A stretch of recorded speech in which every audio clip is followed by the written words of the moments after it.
Someday I'll wish upon a star and wake up where the rainbow ends. Somewhere over the rainbow, way up high,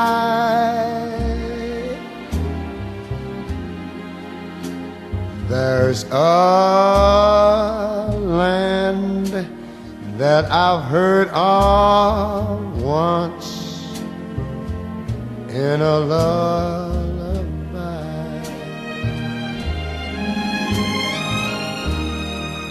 Somewhere over the rainbow, skies are blue,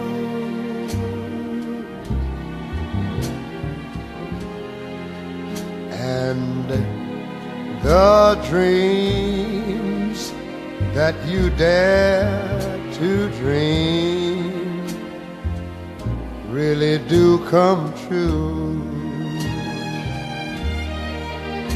Someday I'll wish upon a star and wake up where the clouds are far behind me. Far, far behind me. Where troubles melt like lemon drops way up above the chimney tops. That's where you'll find me. I know somewhere over the rainbow, the bluebirds fly. We want to welcome you and just thank you for being here, and thank his family members here who have come, his Cam and his wife Carol and Tara and Max, and of course his lovely sister Cynthia, and his friends, his fraternity brothers from I'm gonna start crying, Northwestern, Barry and Linda and Dave and oh my goodness, Betsy and Bob. So I know, like you said, we're all friends, so if I screw up a little bit, you won't care. Right now, what I'd like to do is read a poem that was sort of exemplifies Rick's life. It's called Afterglow. Again, give me a minute. I'd like the memory of me to be a happy one. I'd like to leave an afterglow of smiles when life is done. I'd like to leave an echo whispering softly down the ways of happy times and laughing times and bright and sunny days. I'd like the tears of those who grieve, like me, to dry before the sun of happy memories. Then I will leave when life is done. So we're going to have a lovely celebration today and enjoy every moment and every video. We hope they work, and every song that they're going to play. And we're going to play a video right now of Rick and I that we were on a cruise ship. This was just not too long ago. We were in Monte Carlo, and we picked this out because it's Rick. Well, you know, this is great. This isn't heaven, but you can see it from here. Cheers. Rick, this is like, you said you could be here forever. I could be here forever. This is like, kind of, I'll just be here, keep drinking my white wine until I fall over. And you know what the funny thing is? I could be here like 5 years doing that. And everybody would say, you know, he really had a good life. Exactly. And here we are. This is why we're in heaven. Look at this.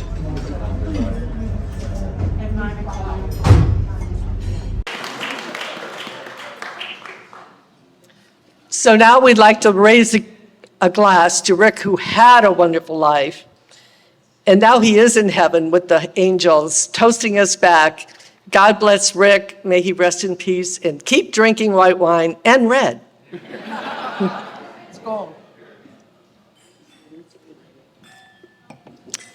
And now I'd like to introduce Rick's sister, Cynthia, who flew in from Geneva, Switzerland. And he loved Cynthia so much. So here's Cynthia.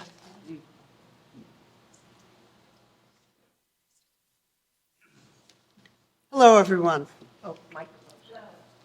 Microphone. Is that better? Yes. All right. Hello, everyone. Thank you so much for coming. It's an honor to be here, and you're so welcome to this celebration. I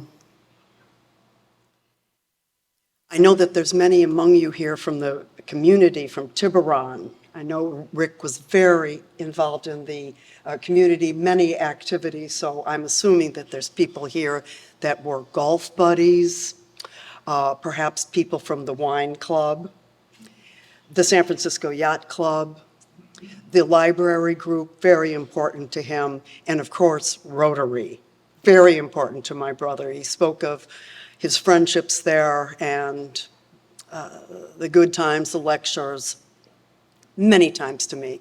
You were very important to him, the friendships and the shared activities. I also want to welcome and thank the friends and family who have come from out of town. Wonderful, Jeanette, to meet you, Joanne's sister, Barry and Linda Bartlett, my beloved cousin Cam Postle and his wife Carol, and my two children are here, Tara and Max Cederud. Now, when I think about Rick, I think about the fact that he had not just a happy life, but a very successful life. He was a success because within him, he had all the elements that make up a successful person's life. He was enthusiastic, he was intelligent, he was ambitious, he was focused, and he was courageous. Now, I don't know. This is what I consider courage when I think about my brother. Can you imagine what kind of courage it took for him to start his own business and drum up clients, make those cold calls, give the pitch? And I saw over the years that he dealt with both disappointment and triumph with good humor and a sense of acceptance, no matter what happened in his business life. I really admired him for that. It was courage, pure and simple. Another aspect of my brother that I'm sure you all witnessed was that he had the ability to focus on things. It was part of his, a kind of an intensity that he had. He focused on his clients' needs, very, very important to him. And I think perhaps none of you knew him in the 1990s. I'm not sure if you knew him in the 1990s, but I remember very well. He was focusing very clearly on his clients' needs. And he watched that stock market during the dot-com era go up and up and up. And he started to get nervous for his clients. One day he pulled them out and pulled them out of equities and put them into cash. He was a hero to his clients. A hero, you understand. And that had to do with his focusing on his clients' needs, razor sharp. You also know, certainly, that he was very focused on his golf game, and his piano skills.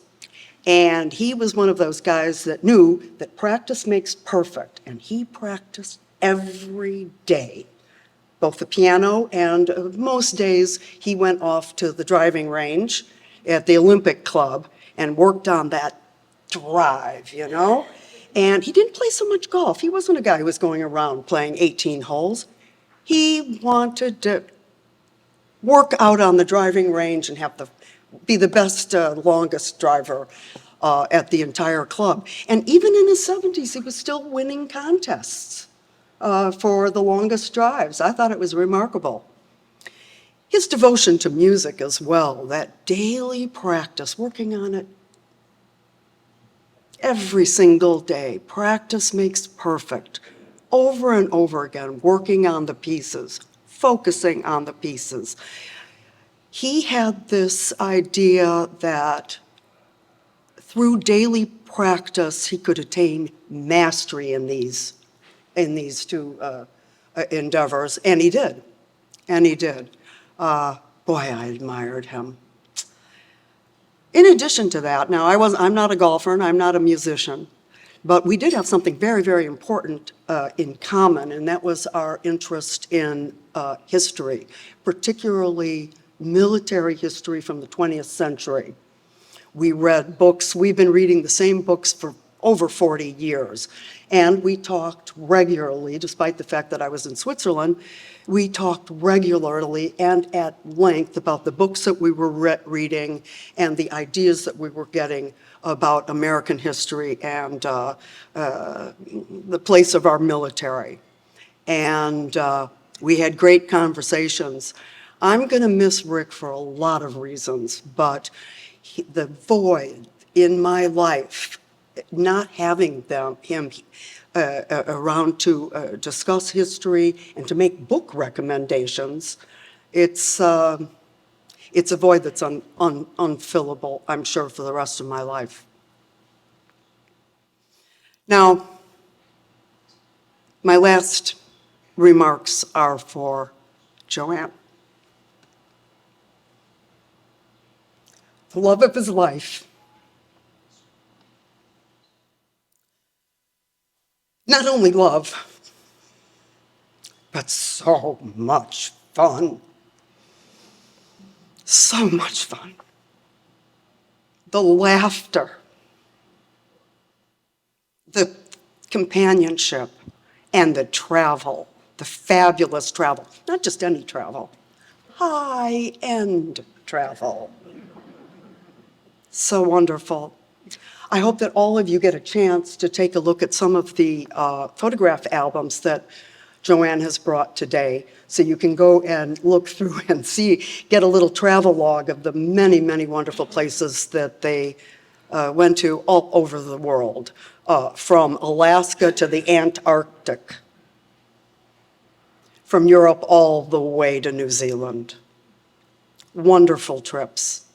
So much fun. And finally, thank you for the comfort and care you provided my brother in the last days and months of his life. I owe you a debt of gratitude that I will never be able to repay. And to you, I extend my deepest sympathy and my most heartfelt condolences. Thank you, Joanne.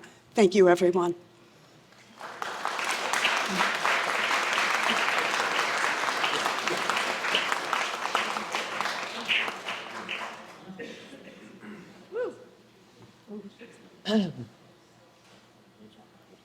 Right. I forgot who was next. Wow. Thank you, Cynthia. Brian. Now I'd like to introduce Brian Swift from Rotary.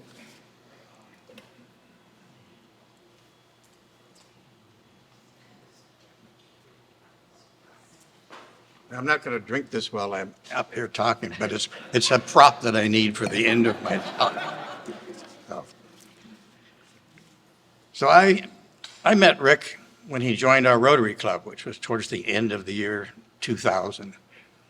And Rick liked to talk and talk and talk. And I was a good listener. And especially since, to me, he had like an encyclopedic memory for historic events. And in our discussions, or actually we had something in common from the standpoint that we were both in the investment business. And Rick was a proponent of what we call passive investing, which his favorite vehicle for investing was the Vanguard S&P 500 fund, and which tracks the S&P, that index, over a long period of time.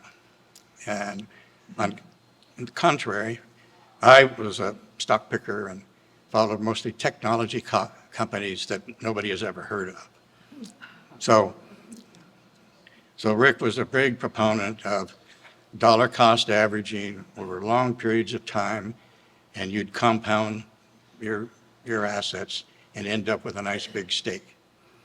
And mine could be better described as, if you remember when CBS Sports would cover the Olympics, and they started off with the thrill of victory and the agony of defeat. And we had lots of discussions about the market and other topics. And he always had a great sense of timing in terms of when to add some humor, kind of liven up the subject. And of course, when COVID came along, we couldn't have our meetings together. We had to do them on Zoom. And so he would have a joke book at his side. And at the appropriate time, he would tell a few jokes or whatever, kind of liven up the group.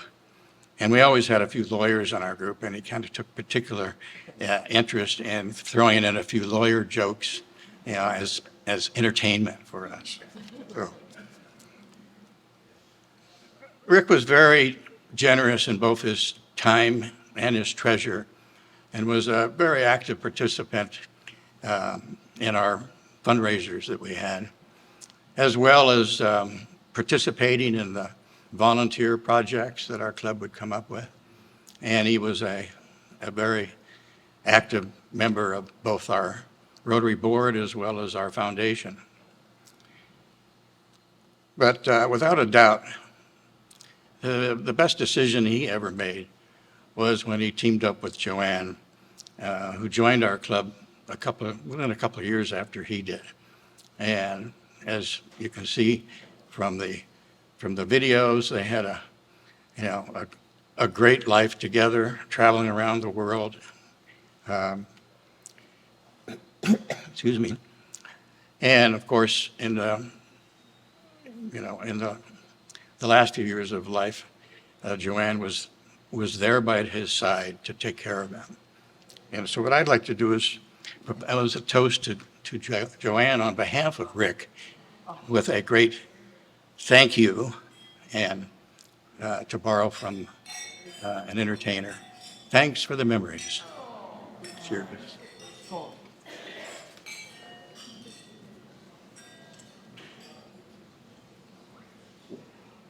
Oh, I don't think anybody's ever toasted me before. Thank you.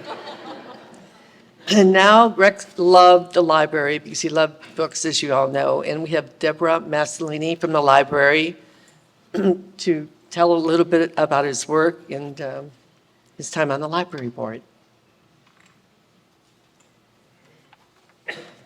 It might be a surprise to you of all the other things that Rick was doing is that he was very, very interested in the Belvedere Tiburon Library.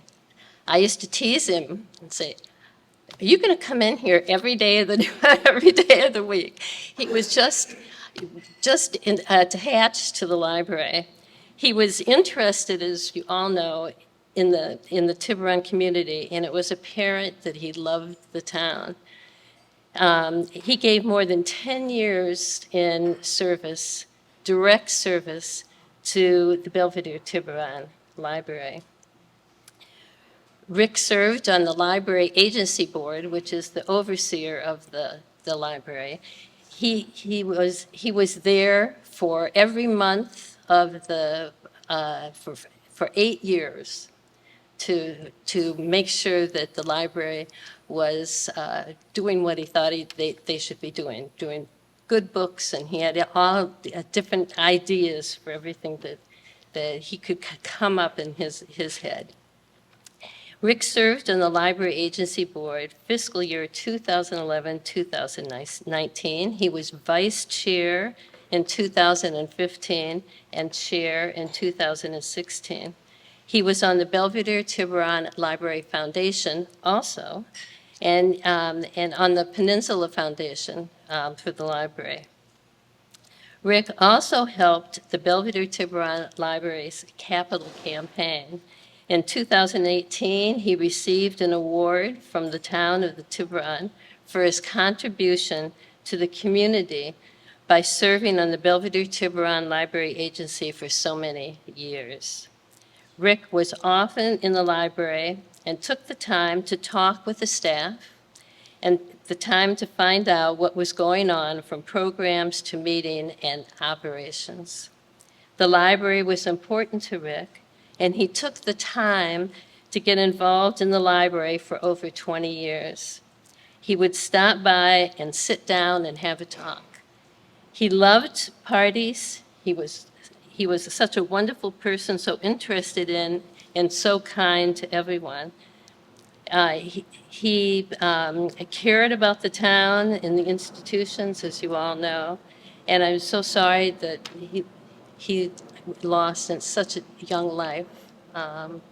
But he was just very friendly to the library staff. He'd come in all the time and he would talk to the staff about what new books are coming in, what programs are going on, and he came to programs almost once a week at the library, and he was just such a special person, and he just took a lot of love for everything that he did. And a lot of times I would be in my office back and all of a sudden, I think every day that he would come into the library and say, well, what's going on to the library today?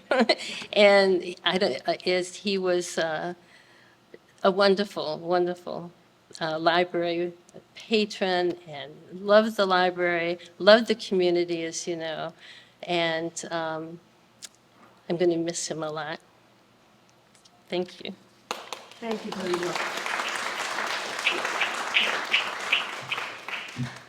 much. Thank you, Debbie. And now Barry. Barry. They were roommates together at Northwestern, so I'm sure you have some wonderful stories there that you can't tell. You won't tell, I hope. But here's Barry.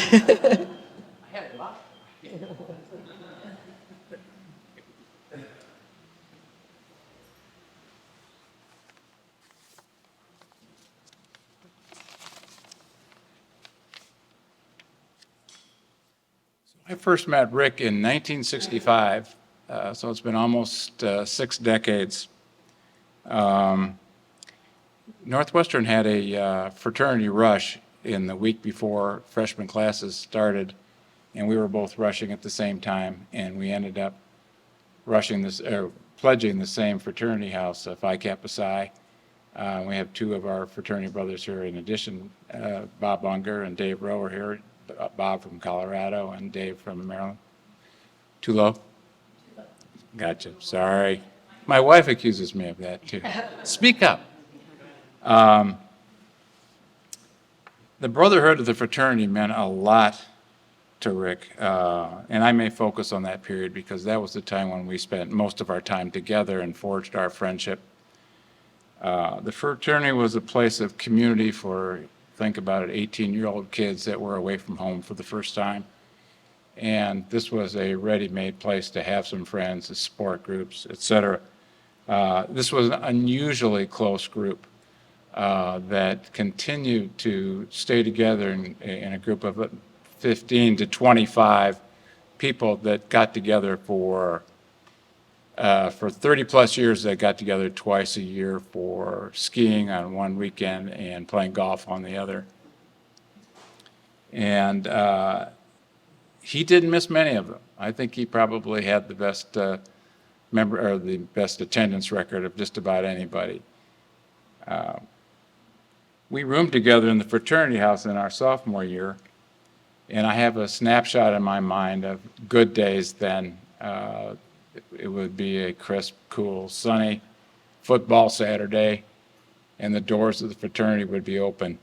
And we had a big living room with plush furniture and wood-paneled walls, and the guys would be sitting around playing cards, watching football, drinking beer, talking trash.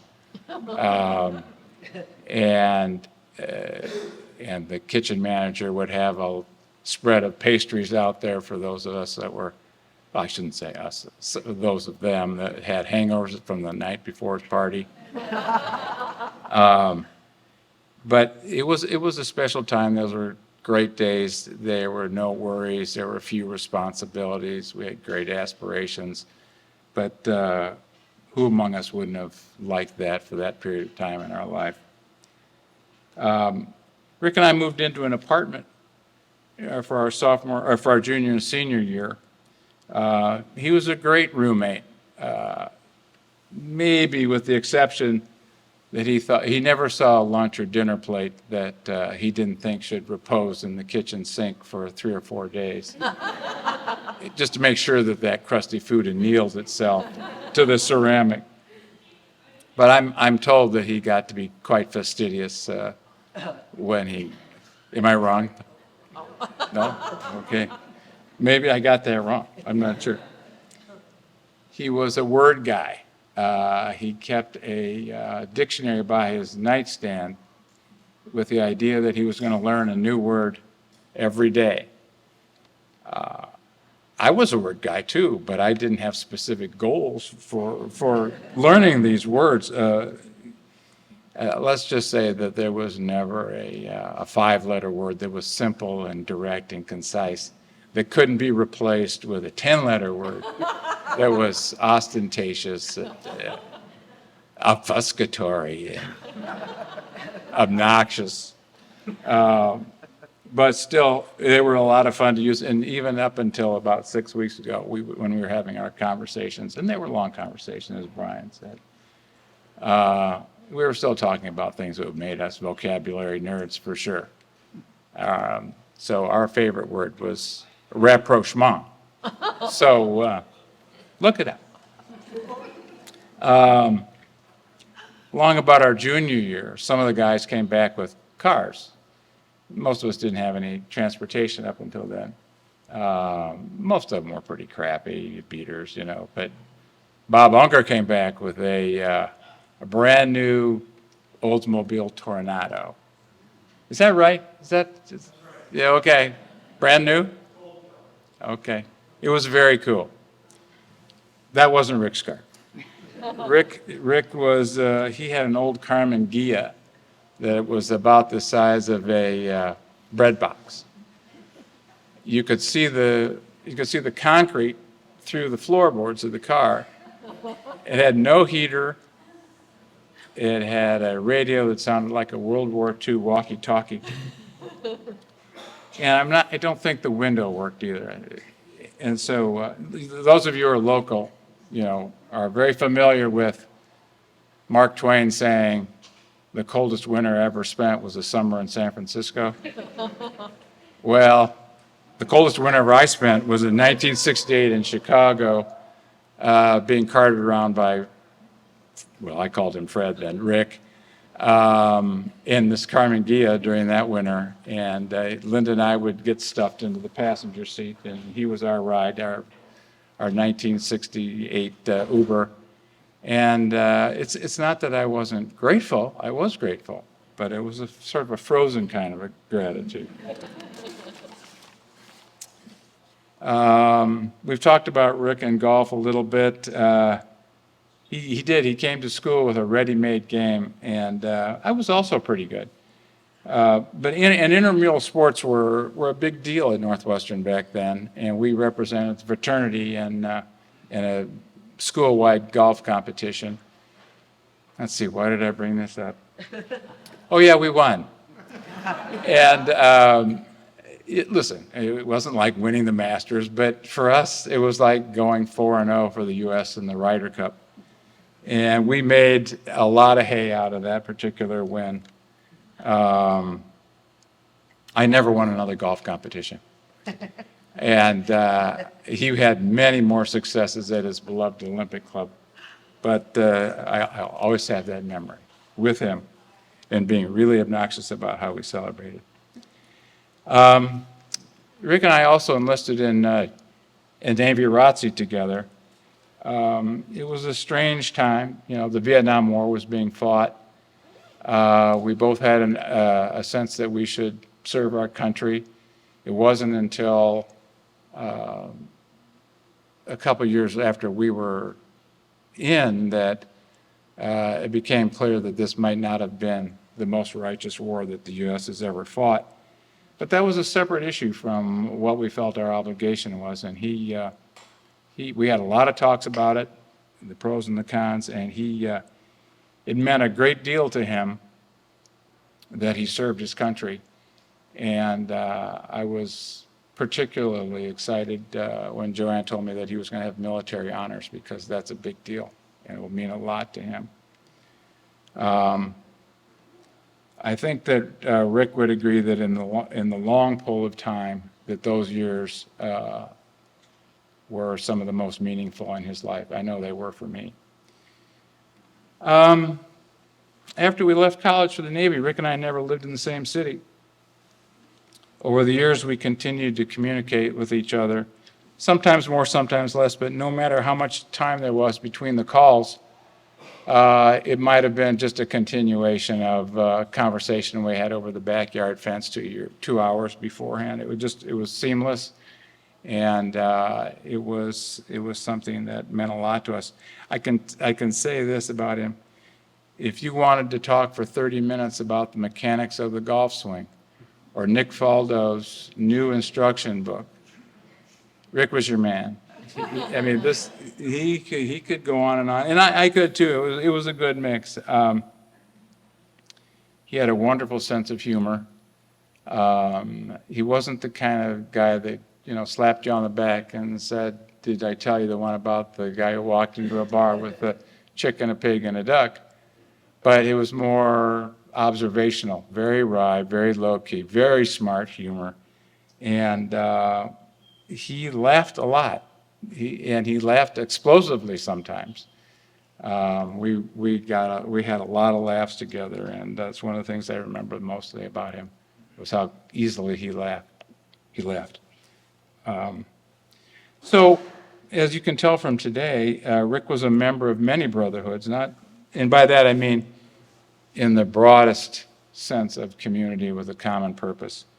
Not just his family and his fraternity, but also the Navy, Harvard Business School, his colleagues in the employments that he had, his Renaissance artistic pursuits, his community service organizations, and most importantly, his long and loving relationship with Joanne.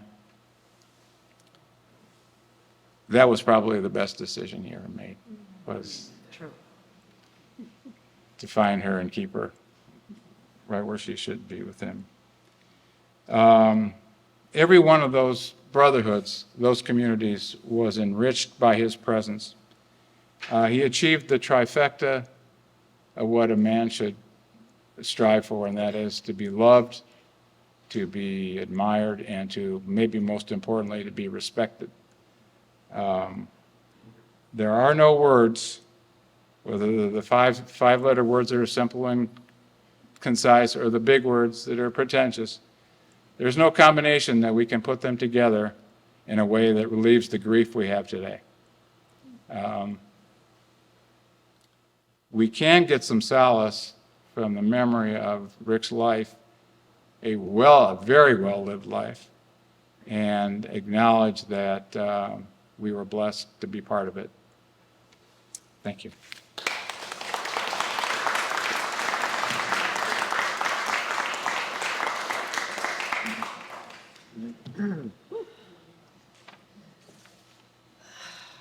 Okay.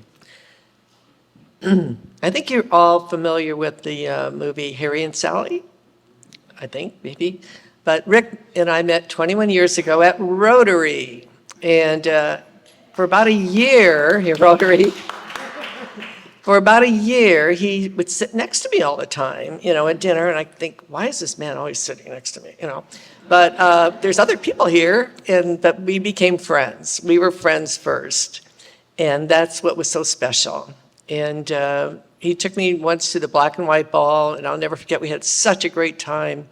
And we stayed up till all hours, like 2 o'clock in the morning, dancing to Chubby Checker. And he said, no, this is the girl I want to be with.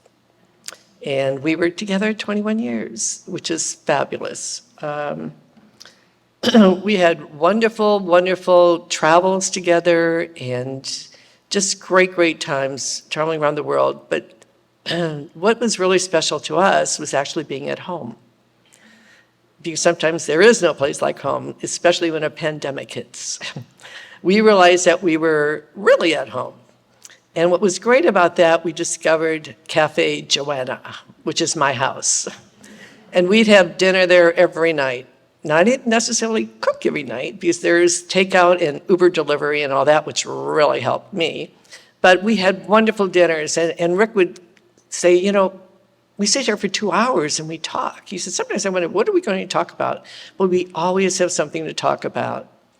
And that's what made it so special. We were friends first, and then we were lovers, because that happened actually on the 4th of July.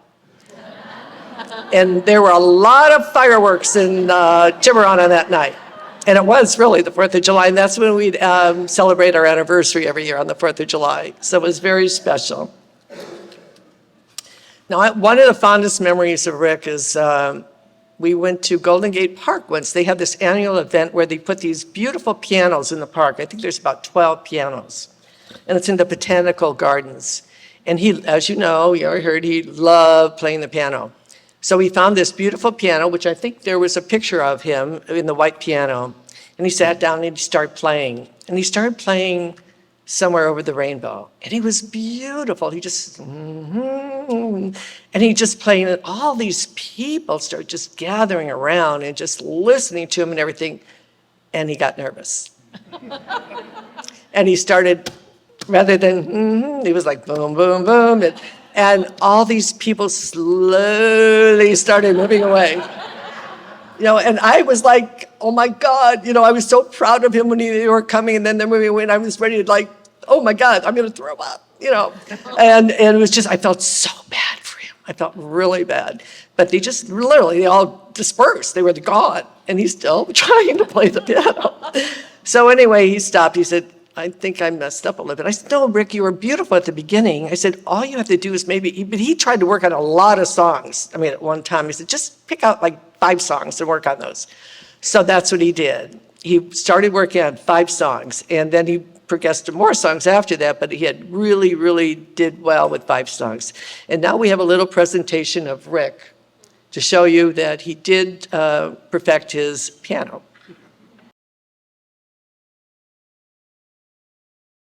One.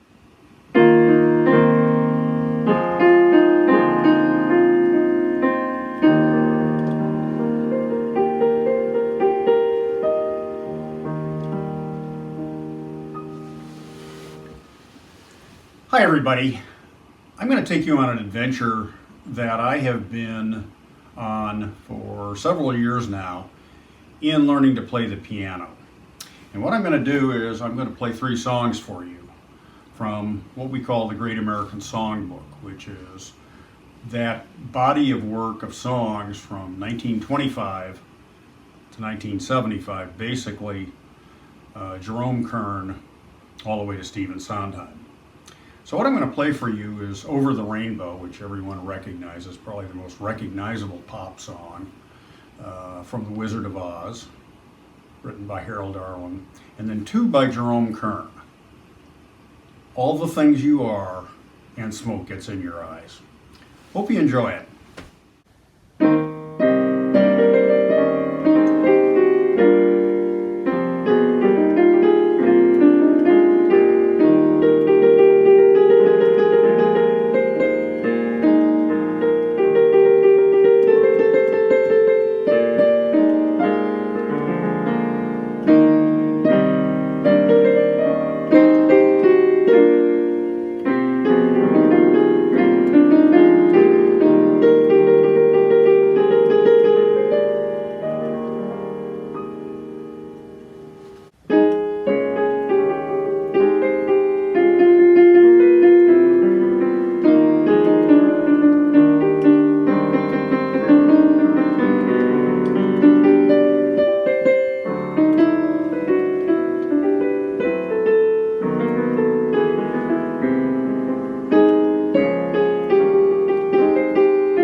that I am working on some new material. I play maybe 30 songs or so from the Great American Songbook, but I'm working now towards jazz. And jazz as its basis has rock and roll and the blues. And so I'm going to play for you a blues tune that I think you'll enjoy. I know you'll enjoy it. But you can't play blues if you don't have a hat. And let me tell you about this hat. This is not really a true blues hat unless you're in New Orleans. No self-respecting blues artist would ever wear a Panama hat. You wear a snap brim, short brim fedora. That's a blues hat. But anyway, not having that will have to do with the Panama hat. So hope you enjoy what I'm about to do.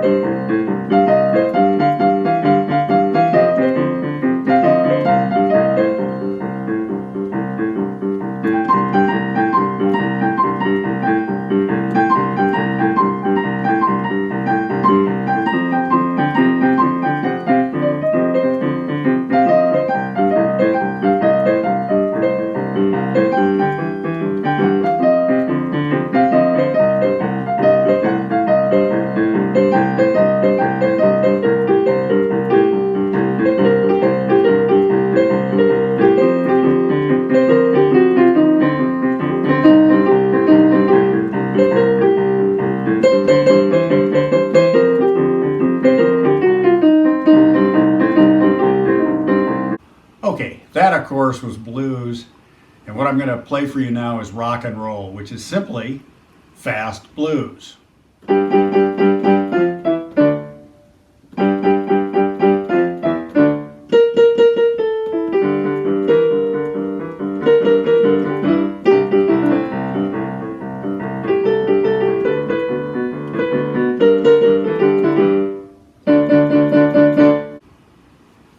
That, of course, was old-time rock and roll Bob Seger.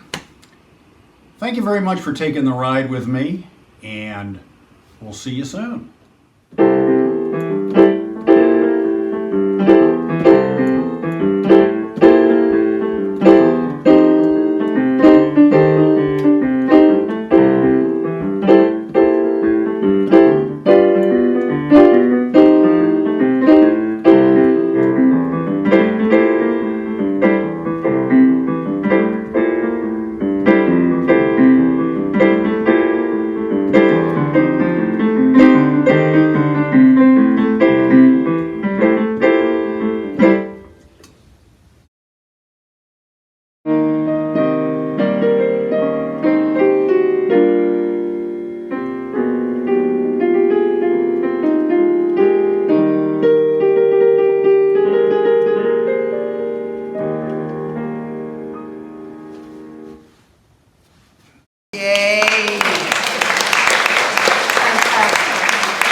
We had a lot of fun doing that, and he took direction fairly well.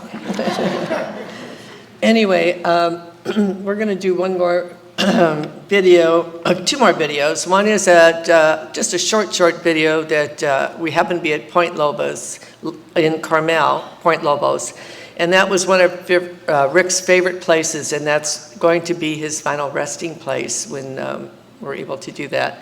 So we're going to do a couple short little videos, and then we'll have a special performance by Noah Griffin. Hi, Rick. Where are you? I am at Point Lobos State Park. And? And I first came here in May of 1971 and have been in love with this place ever since. Been here many times and never get tired of it. This is my favorite part of it, although I love the cypress grove. This is beautiful.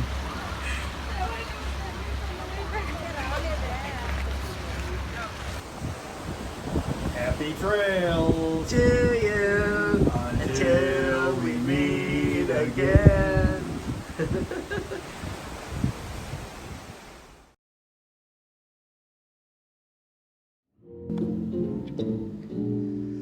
The days of wine and roses, laugh and run away like a child at play through the meadowland towards a closing door, a door marked nevermore that wasn't there before. The lonely night discloses just a passing breeze filled with memories of the golden smile that introduced me to the days of wine and roses and you. Alex Markel and Joe Nemser.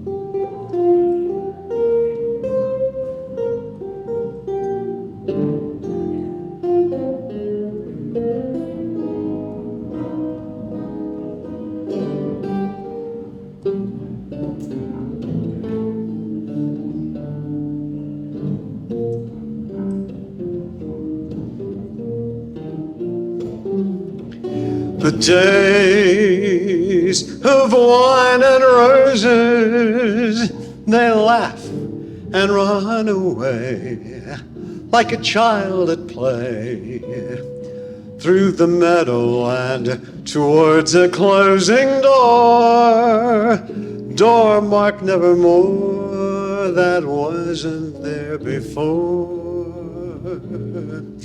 The lonely night discloses just a passing breeze filled with memories of the golden smile that introduced me to the days of wine and roses, the days of wine and roses, the days of wine and roses, and you.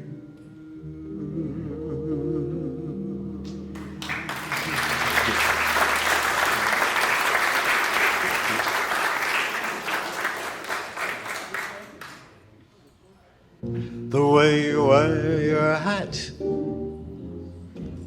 the way you sip your tea, the memory of all that. Oh no, they can't take that away from me. The way your smile just beams, the way that you sing off key, the way you haunt my dreams. Oh no, they can't take that away from me. We may never meet again on the bumpy road to love. Still I'll always keep the memory of the way you hold your knife, the way that we danced until 3 at the black and white ball. You changed my life. Oh no, they can't take that away from me. No, they can't take that away from me. Gentlemen.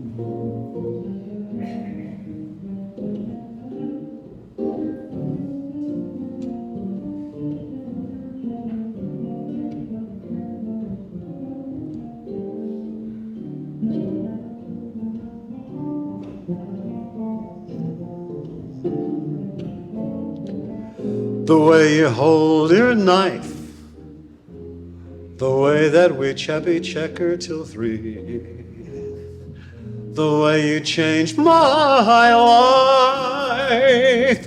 Oh no, they can't take that away from me. No, they can't take that away. They can't take that away. They can't take that away from me.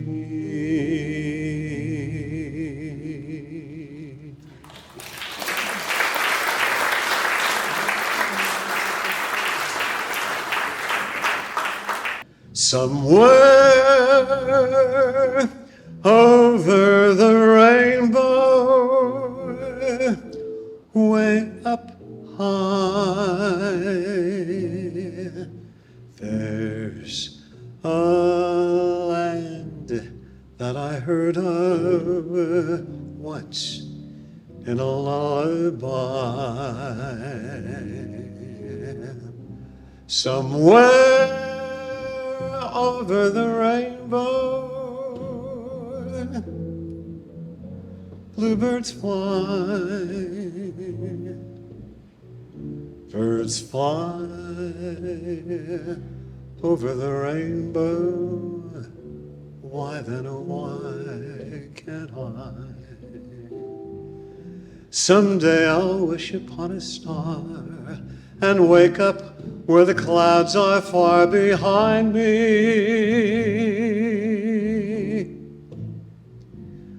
where troubles melt like lemon drops away up on the chimney tops. That's where you'll find me, somewhere over the rainbow, bluebirds fly,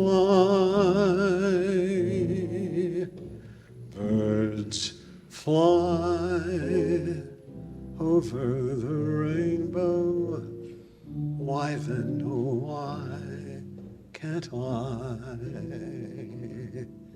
If happy little bluebirds fly beyond the rainbow, why, oh why can't I?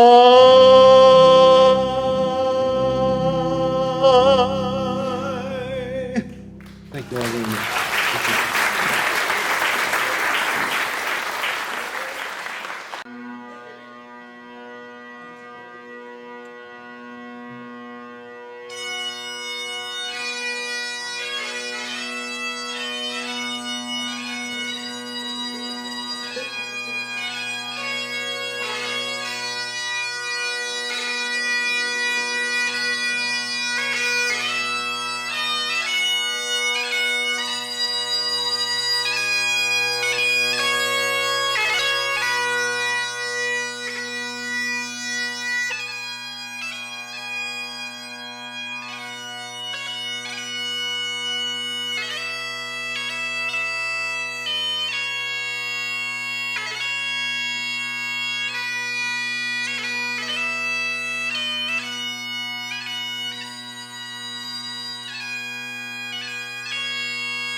Details. Left face. Good afternoon. The United States Navy is here today to first and foremost express our condolences for your family's loss. Most importantly, we are here to render official military honors to a fellow sailor and naval officer whose service history reflects the Navy's core values of honor, courage, and commitment. Today's ceremony is a simple but solemn one, steeped in naval history. We'll present our national ensign, and we'll play taps. When taps is played, I'll ask for you to stand if you're able, and render your hand over your heart to thank him for the last time. to your current or prior service, please render salute. And with that, we wish our sailor fair winds and following seas. Details. Center face.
Thank you, U.S. Navy.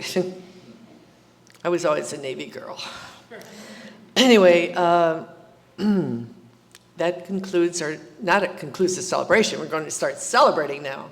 But our program for the day, and we want to enjoy the rest of the few hours we have, or hour, I don't even know what time it is anymore.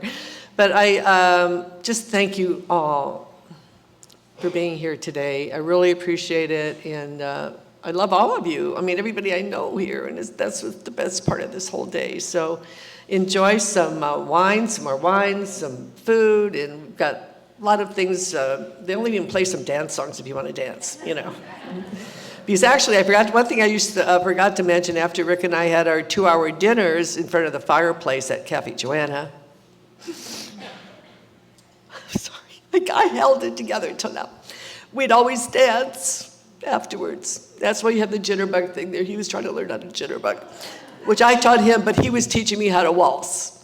And so, because we loved cruises, as you know, and we'd like to dance around the floor waltzing, and it was wonderful. So, and again, anyway, thank you again for being here, and I love all of you. Great job. Great job.